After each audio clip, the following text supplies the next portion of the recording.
The neck of the bourbon bottle came to a rest, pointing directly at Caleb. He arched a skeptical brow, sinking back into the plush leather of the armchair. A wry, humorless smile twisted his lips as he accused his friends of conspiring against him. Laughter rippled through the group. Someone nudged his shoulder, reminding him there was nothing to fear, since he wasn't the one who would have to drink. Amid the boisterous encouragement, Caleb's gaze turned glacial as it landed on Julian, asking what he was waiting for. Every eye in the opulent, dimly lit lounge swiveled to Julian. The room, with its dark wood paneling and view of the glittering city skyline, suddenly felt suffocating. He pressed a hand to his stomach, where a dull ache was sharpening into a throb, and hesitated. His pallor must have been obvious. The aspiring influencer nestled against Caleb's side tapped a manicured finger on his chest, purring that Caleb's boy really didn't look well. Caleb's patience snapped. He shot Julian a look of pure exasperation, dismissing his condition as just a few drinks. He questioned whether a grown man needed to be so theatrical. A wave of dizziness washed over Julian, the vibrant colors of the room bleeding into a grainy monochrome. He gagged, a dry heave racking his frame. With a roar of disgust, Caleb's face contorted. He kicked the low mahogany table in front of him, sending expensive cocktails and crystal tumblers crashing to the floor. An abrupt silence fell, punctuated by the tinkling of shattering glass. Caleb's expression was frigid, his words cutting through the stillness. He told Julian he was pushing his luck, asking who he thought he was putting on a show for. He ordered him to get out if he was going to be sick and not to soil his place. After a beat, someone tried to smooth things over with a hollow laugh, cautioning Caleb that he might scare his pretty thing away if he didn't show a little tenderness. Caleb scoffed, the sound sharp and dismissive. He declared that Julian was just some charity case his mother had saddled him with. He wasn't going anywhere. He then added that a desperate stray who showed up on his own wasn't exactly someone to be treasured. As a fresh wave of derisive laughter filled the room, Julian quietly slipped out of the lounge, leaving Caleb's final pronouncement that a cheap imitation would always be a cheap imitation, never fit for the main stage, to echo behind the closing door. When he returned, composed and empty-handed, he found someone new lingering by the lounge entrance. It was Leo, the influencer, now stripped of the docile persona he wore for Caleb. He appraised Julian with a smirk, his eyes a mixture of contempt and pity. He told Julian he felt sorry for him, that he was probably the only one who didn't know. As the ornate hallway light flickered above them, Julian squinted, asking what he meant. A familiar voice drifted through the slightly ajar door. It was Caleb's, but stripped of its usual arrogance and impatience. Julian had only ever known Caleb to be imperious and volatile. Now, he detected an uncharacteristic note of careful reverence in his tone. He was saying Jason's name, announcing that he was back. Julian's hand, poised to push the door open, trembled and froze. The name, both intimate and foreign, resonated in his ears, a warm current that became a deafening roar in his mind. He had always been aware of Caleb's great, unforgettable love. A man named Jason, for whom Caleb had committed every act of rebellion he could imagine. After Jason moved abroad, Caleb had lost himself in a haze of parties and hollow encounters, collecting one surrogate after another. Everyone in their circle said Julian was just the latest, most convenient replacement. The door was opened from the inside, he wasn't sure by whom. The figure at the center of the room's attention came into view. Jason stood with his side to the doorway, smiling faintly as he clinked glasses with Caleb. The subtle lighting sculpted the sharp, handsome lines of his face. Everyone else in the room, all of them privileged and groomed for success, seemed to fade into the background before his serene profile. Julian felt nailed to the spot, his gaze fixed on them. Someone noticed him first, announcing his return. Jason turned his head as if sensing the stare, and his eyes met Julian's from across the room. A flicker of something unreadable crossed his face. He stared for a long moment, his lips moving to form a single, questioning word about who Julian was. A sycophant nearby eagerly began to explain Julian's connection to Caleb. In that instant, Jason's hand faltered, and a splash of amber liquid soaked the cuff of his shirt. His long lashes lowered for a second, lost in thought. Caleb fussed over him, asking if he was all right and clumsily dabbing at the stain with a napkin. Jason explained it away as jet lag, smoothly sidestepping Caleb's touch. He then turned his attention back to the doorway, suggesting that Caleb should introduce his guest. Caleb paused, his eyes avoiding Julian. He muttered that Julian was an unimportant trifle, then snapped at him to get lost. Jason's voice was calm but firm, stating that any guest was a guest, and he was curious. Caleb hesitated, unwilling to refuse Jason, and then irritably ordered Julian to have the manager send up the bottle of scotch he kept on reserve. Julian understood he was being dismissed. After making the arrangements as instructed, he wandered back toward the lounge, his mind elsewhere. As he rounded a corner, a strong hand gripped his arm and pulled him into an adjacent, unlit corridor.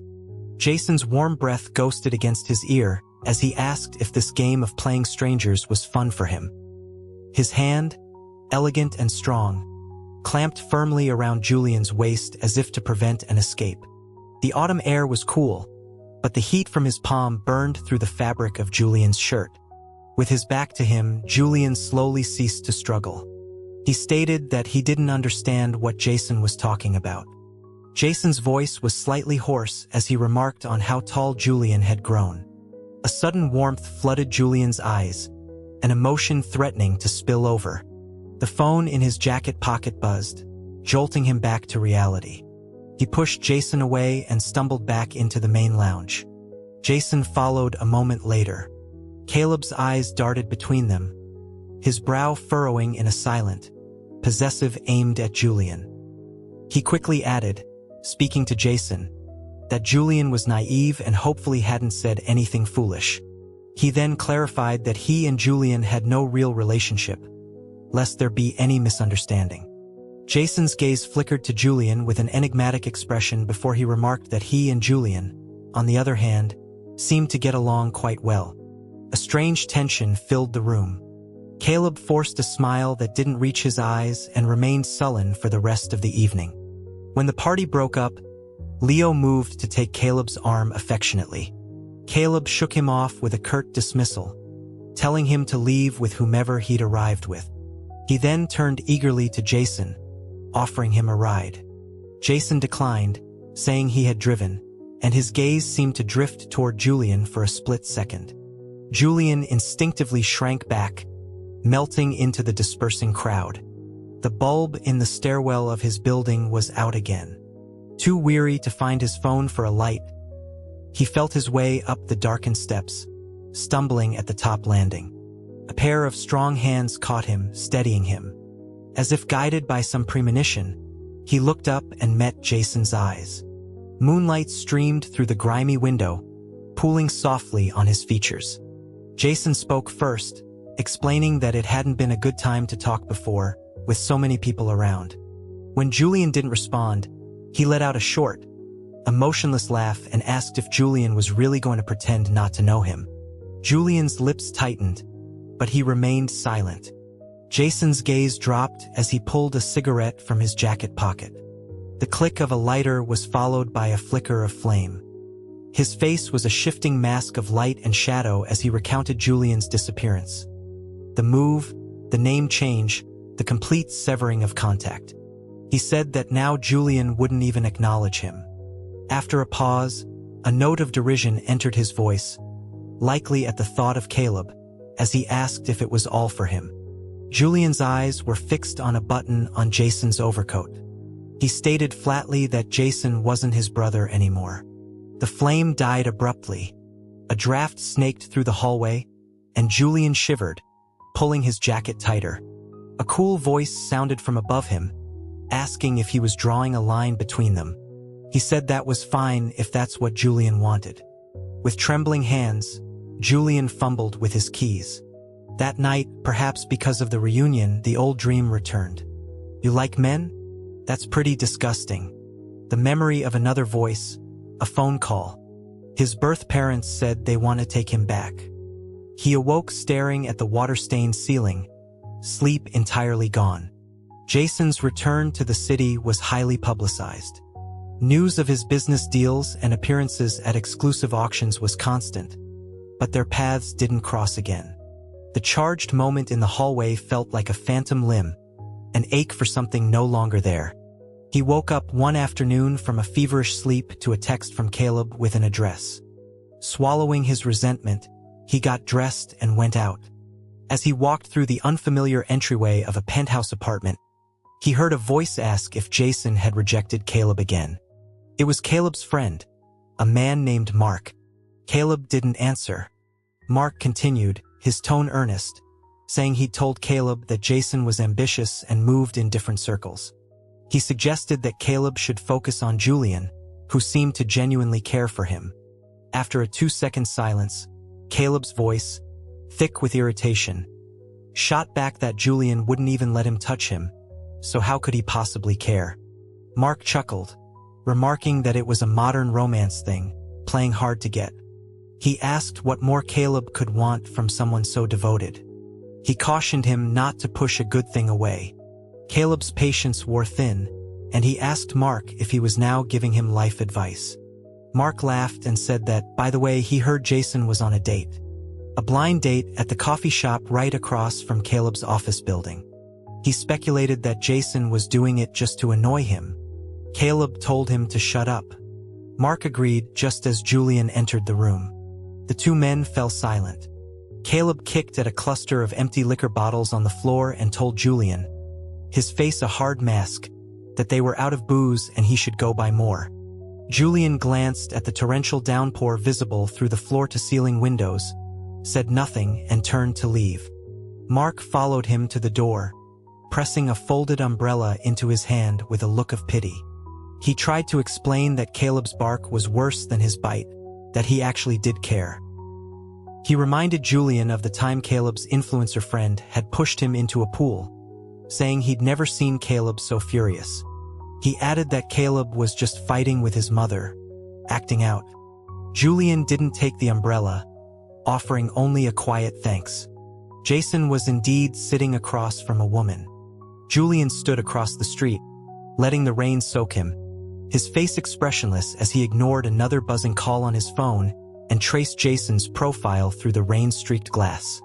When Jason happened to glance outside, he saw the drenched figure and his expression changed instantly. Before Julian could process it, Jason was in front of him, holding an umbrella, his voice sharp with anger as he asked if Julian had lost his mind. Julian's head was spinning. He looked up, his movements slow. Jason sensed something was wrong and touched his forehead, his own brow creasing in concern. He confirmed Julian had a fever. Burning up and unsteady, Julian still tried to pull away.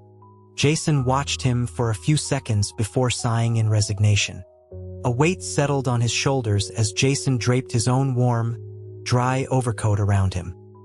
He held Julian firmly in place and said in a low voice there was no point in running. He then asked if Julian hadn't been much bolder when he'd stolen a kiss from him back then. Julian froze, a statue in the downpour, his mouth opening with a question he couldn't form. A woman's voice called out Jason's name. The lawyer from the coffee shop had followed him out, clutching a manila folder. She looked from Jason to Julian with an inquisitive expression. Jason pulled the coat tighter around Julian's shoulders, telling her they would have to reschedule, as he had a family matter to attend to. The woman's eyes lingered on Julian with open interest as she asked who he was. Jason's voice turned cold as he warned her not to get any ideas about him. She shrugged with theatrical disappointment, remarking that he was spoken for, and then turned and walked away, her heels clicking on the wet pavement. Julian watched her go for a moment, and Jason's cool voice broke his trance, telling him she was long gone. A hand gently turned his head. Jason, his expression unreadable, explained that she was just the lawyer handling his parents' estate. Rainwater trickled down Julian's lashes, and he blinked.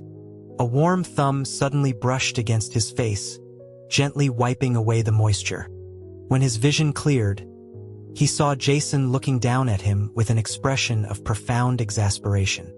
His voice was very soft. He said that Julian was the one who had insisted on cutting ties, so why was he the one who looked so heartbroken? Julian realized Jason had mistaken his tears for something else.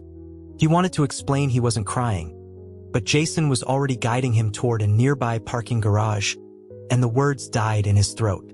Jason drove him home. He remembered Julian's habits, retrieving the spare key from under the doormat and helping him inside. After making sure Julian had taken some fever reducers, he reflexively reached for a cigarette, then glanced at Julian and put it away. He told him to sleep, saying they'd go to a clinic for an 4-drip if the fever didn't break. The bedroom was small, and Jason's long legs were cramped beside the bed.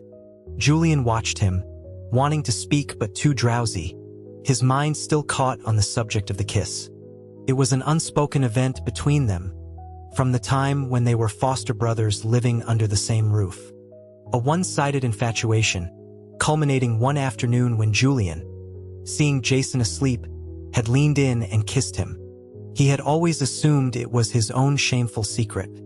Seeing that Jason seemed to have no intention of discussing it further, he reluctantly closed his eyes. Almost immediately, Jason's voice cut through the quiet. He called Julian a little liar for changing his affections so quickly, and for choosing someone like Caleb. Julian thought he detected a faint, almost imperceptible trace of jealousy in his tone. Not daring to open his eyes, Julian murmured that he was young and foolish back then, that it was all in the past and he had a new life now. Jason's voice was sharp. He asked if it was really in the past.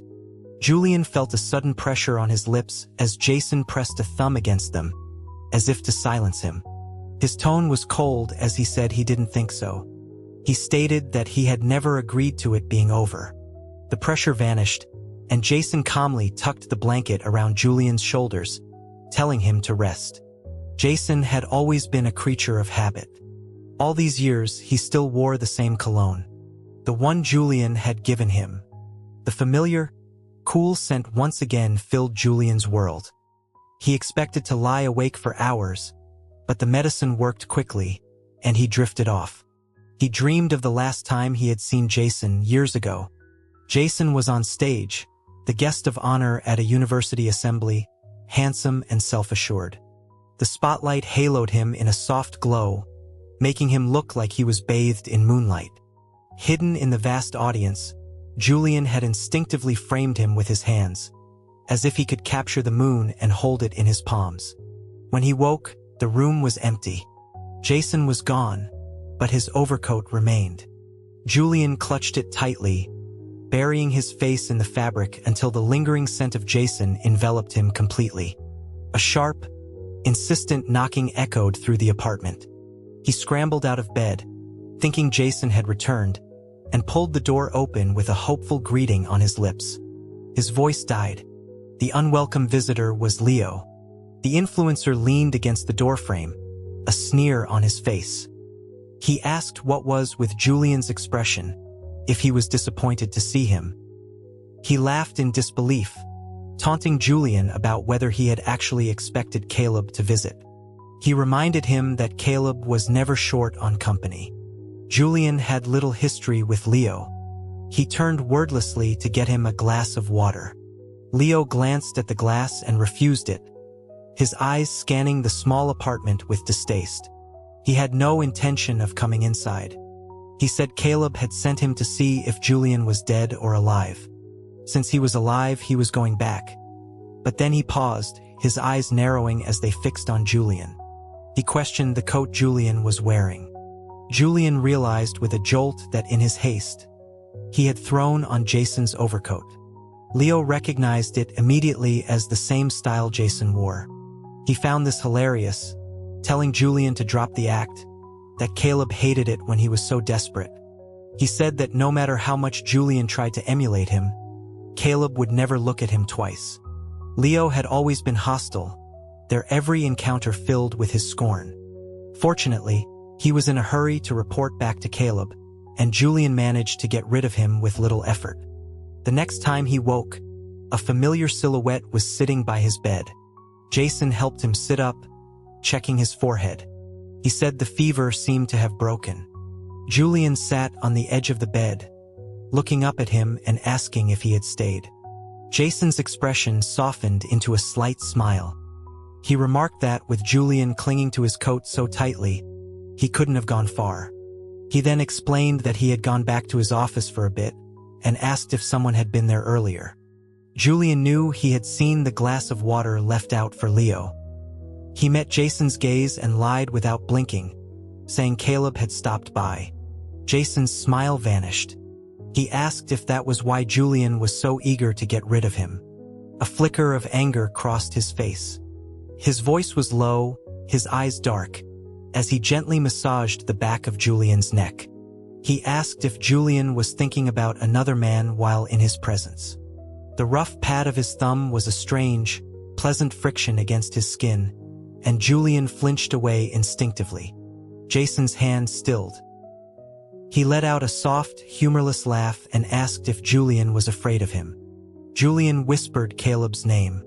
Before he could finish, Jason's voice turned frigid. He told Julian he had been far too patient with him.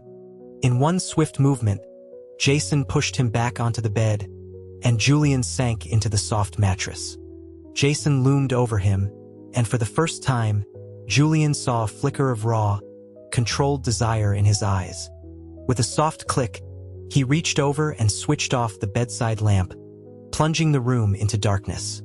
The moonlight melted in his eyes, turning them into a deep ocean reflecting Julian's own image. Julian's heart hammered against his ribs. The piercing ring of a phone shattered the charged atmosphere. Julian came to his senses and fumbled in the dark to answer it, turning away from Jason and lowering the volume. It was Caleb.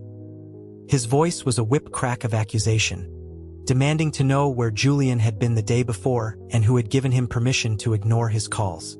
Leo had obviously been quick to report. A knowing, cynical laugh followed. He said he heard Julian had found a jacket just like Jason's. He mocked him, asking if it was a knockoff, and told him to stop his pathetic imitations. He warned that Jason was the jealous type and might get the wrong idea. Caleb had him on speaker, and the sound of his friend's muffled laughter echoed through the phone. Julian's body went rigid. As if sensing his divided attention, Jason suddenly bit down on the side of his neck. A sharp intake of breath was the only sound Julian could make. The air on the phone line went still. There was a loud crash, as if Caleb had kicked something over. His voice was a low, furious snarl. He demanded to know what Julian was doing. Julian couldn't answer. The small patch of skin on his neck burned as if branded. He turned his head, his eyes pleading silently in the dark. Their gazes met. Jason paused, then slowly, deliberately, reached up and untied the silk tie from around his own neck. He then used it to cover Julian's eyes. Darkness. His other senses sharpened. He could feel the tremor of his own eyelashes against the rough texture of the fabric. The loss of sight filled him with a primal fear, and he shifted uneasily. His lips parted, but Caleb's enraged shouting on the phone choked any words. A warm presence hovered above him.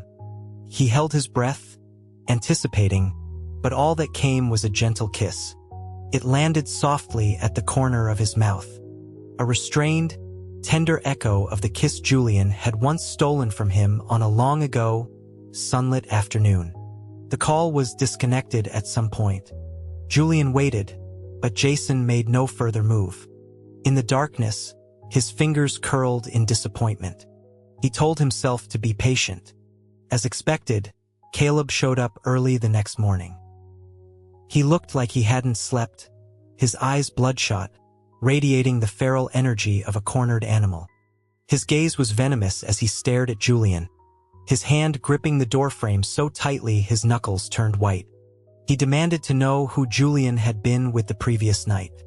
Julian met his fury with his usual quiet defiance. Caleb announced he would find out for himself and shoved past Julian into the apartment. Leo trailed behind him, a look of malicious glee on his face as he offered insincere reassurances that it must all be a misunderstanding, that Julian wasn't that type of person. Caleb snarled at him to get out of his way and roughly pushed him aside. Leo slammed against the wall, his eyes welling with tears, but he knew better than to say anything more. Caleb's cold eyes scanned every inch of the small apartment, searching for any incriminating evidence. Julian watched him, detached. The bite mark on his neck began to itch, and he fought the urge to touch it. Caleb, having found nothing, seemed to calm slightly. He looked at Julian with suspicion, asking if he hadn't slept well. Julian's eyelids fluttered. He said he'd had a dog, but it had been too restless. Caleb looked around the apartment again, his skepticism returning. He asked where the dog was. Julian answered evenly that he couldn't watch it, and it ran off. Leo timidly interjected that he had seen some kibble spilled by the door on his way up. Caleb's tense shoulders relaxed a fraction. He sneered, asking if he hadn't warned Julian to behave if he wanted to stay by his side. He said he didn't appreciate these pathetic, self-staged dramas. He seemed to be waiting for Julian to crumble, to show some sign of fear. But Julian, as always, simply lowered his gaze. He asked Caleb what relationship they even had. Caleb froze for a second, then answered stiffly that they had no relationship. His voice was strained, as if he were hiding something. He asked if being called his boy a few times had made Julian delusional. His tone relaxed into its usual contempt. He told Julian to recognize his place, that he was nothing to him. He was just a stray who had insisted on following him home, and it was getting very annoying. Leo let out a small, triumphant laugh. Julian said nothing, thinking to himself that this was perfect. Caleb looked weary. He reminded Julian one last time to stop playing these stupid games because he didn't like them. He gestured to Leo and they left. Julian stood on the small balcony and watched their car disappear down the street. A voice spoke from beside him, dripping with amusement. It asked if this was the reason he'd been sent out for breakfast at dawn. Julian turned. Jason was leaning against the railing, holding up a phone. He added, with a mock-serious tone, that Julian had forgotten to hang up, and he'd heard himself being called a dog. Julian struggled for an explanation. He said he just thought it would be bad if Caleb found him there. Jason's eyebrow twitched. He asked if Julian was worried about Caleb or about him. Julian offered a weak excuse that it wasn't what Jason was thinking. Sensing his discomfort, Jason let the subject drop. Halfway through breakfast, Jason spoke again, his tone casual. He said he was still living in their old house, that his parents had always kept Julian's room for him. Julian's chopsticks paused mid-air. Jason looked up, his expression unreadable, and told Julian to move back in. A chopstick slipped from Julian's fingers and clattered onto the table. Jason added, with pointed meaning, that Julian's current place had too many unwelcome visitors and wasn't safe. Julian clutched his bowl, asking if it wouldn't be an inconvenience. Hearing the lack of refusal in his voice, Jason made the decision for him, telling him to pack his things and he'd be moved within 2 days. He didn't have much to pack. The driver who came to help remarked on how light his suitcase was. Jason shot Julian a thoughtful, penetrating look. A knot formed in Julian's stomach. He asked what was wrong. Jason looked away without comment. Before leaving, Julian found his phone in a corner. It had been shattered in the confrontation with Caleb. He no longer needed it. He snapped the SIM card in half and, with a flick of his wrist, tossed the pieces into a trash can on the curb. Jason called from the car, asking if he'd forgotten anything. Julian walked briskly toward him, saying he was just getting rid of some trash. The house was just as he remembered. They had lived there together for a long time before Jason started traveling constantly and Julian had moved out. He found himself wandering into Jason's room. A faded globe sat on a display shelf. It looked familiar. As he studied it, A long, elegant hand reached past him and gave it a gentle spin. Jason asked if he remembered giving it to him. Before Julian could answer, Jason's phone rang. He glanced at the screen with a flicker of surprise and answered on speaker. It was Caleb. His voice was slurred, the sounds of a crowded bar in the background. He asked Jason for a favor to look someone up, saying he knew Jason had the means. Jason was non-committal. Caleb's voice was low and tight with a barely controlled rage. He said he thought someone was trying to steal from him. He uttered Julian's name as if it were a curse, saying he was that pretty kid from the other night, asking if Jason remembered him. Jason had become fascinated with Julian's hair. He toyed with a strand, replying absently that he remembered. Caleb struggled to keep his voice steady, saying Jason was the only one he could trust with this. He admitted he'd discovered Julian wasn't arranged by his mother after all, that he knew nothing about him. He said Julian had been acting strangely, and for the last 2 days, he'd been unreachable. The landlord told him some other man had paid to break his lease. He asked Jason to find out if there were any suspicious men around Julian lately. Jason repeated the words, "suspicious men," his voice devoid of emotion. Caleb's tone was chilling, thick with malice. He said he knew Julian, that he was too timid to ever cross a line on his own, so someone must have overstepped. He swore that if he found the man who dared to touch his property, he would tear him to pieces. The strand of hair was pulled a little too tight. Julian winced, reached up, and bit Jason's hand in mock retaliation. Jason let out a soft grunt and squeezed the back of his neck in, murmuring for his little lunatic to behave. Caleb went quiet on the other end of the line, then asked with suspicion what was going on over there. Jason glanced at Julian and smiled. He explained it was just his brother. Caleb audibly relaxed. He asked if it was the precious younger brother Jason used to talk about, and if he'd found him. His tone became placating as he suggested they should all meet up sometime since they were all friends. Jason agreed nonchalantly that there would be an opportunity. After hanging up, he seemed to be in a good mood. He retrieved a bottle of whiskey from the cabinet and offered some to Julian. Most of the bottle ended up with Jason, but Julian was the first to get drunk. Jason laughed at him, remarking that his tolerance was still terrible, and got up to make him something to sober up. Julian stopped him. Jason's smile faded as he turned away, telling him to fix his shirt. Julian ignored him, pulling the collar down further. Jason was very tall. He gently but firmly caught Julian's hand, his voice seeming to come from a great distance as he told him he was drunk. Julian clung to his hand, looking up into his eyes. He asked if Jason was going to abandon him too. He wasn't using much force, but Jason didn't pull away. Julian stood on his toes and wrapped his arms around him, his voice trembling as he whispered that Jason was all he had left. After a long moment, he heard a faint sigh, and Jason's arms came around him in a reciprocal embrace. Moonlight spilled into the room as the temperature inside began to rise. The silk tie from the other night made a reappearance. Julian cried all night, trying to escape only to be pulled back by his ankle. He woke up aching all over, but he had been cleaned up. Jason was standing by the bed, looking down at him. His figure was silhouetted against the morning light, his expression unreadable.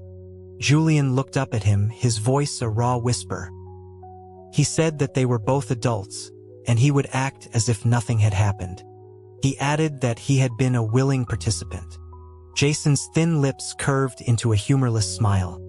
He asked if Julian was just going to use him and discard him. Julian's gaze fell on the fresh scratch marks on Jason's shoulder. He pulled the covers up to his chin, his voice laced with self-deprecation. He told Jason he was only pitying him. Jason was quiet for a moment, then laughed. He reached out and ruffled Julian's hair. Julian looked at him, feeling a mixture of hurt and confusion. Jason's smile faded, his voice becoming slow and serious. He told Julian that there were many people in the world who deserved pity, but none of them were him. He would never do something so intimate with someone just out of sympathy. Julian's fingers curled into the sheets. Was it because Jason felt something for him, too? Jason watched him, his voice low as he asked why Julian had left without a word all those years ago. Julian knew this was inevitable. He looked away, finding the courage to confess. He said he was afraid Jason would send him away first. Jason frowned, confused. Julian explained that he had overheard a phone call where Jason had said liking men was disgusting, and that his biological parents wanted him back. He was terrified of hearing Jason tell him to get lost. Understanding dawned on Jason's face. He asked if this was right after Julian had kissed him. Julian nodded silently. Jason thought for a long time before vaguely recalling the incident. He said someone had made a crude joke about Julian, and he had been furious. He didn't elaborate, but Julian could imagine the offensive nature of it. A shadowy figure came to mind, someone from their old circle who had, now that he thought about it, vanished around that time.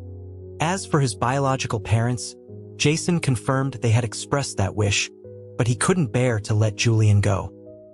He admitted with a self-mocking twist of his lips that he had selfishly asked his own parents to delay telling Julian. And he added he truly hadn't known about the kiss at the time. A sliver of morning sun retreated from the room. A distant car horn broke the long silence. Jason gently touched Julian's slightly swollen eyes, his own expression a little strained.